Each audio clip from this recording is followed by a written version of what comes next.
everyone. Welcome to lesson 5 of YCT Standard Course. Today we continue learning about numbers and how to make sentences. 月, 你几岁? This is how you ask someone about their age, and it means 月, how old are you?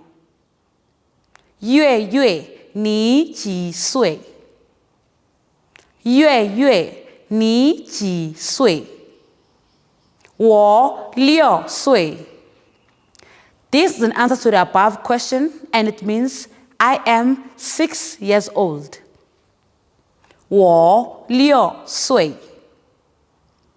我6岁.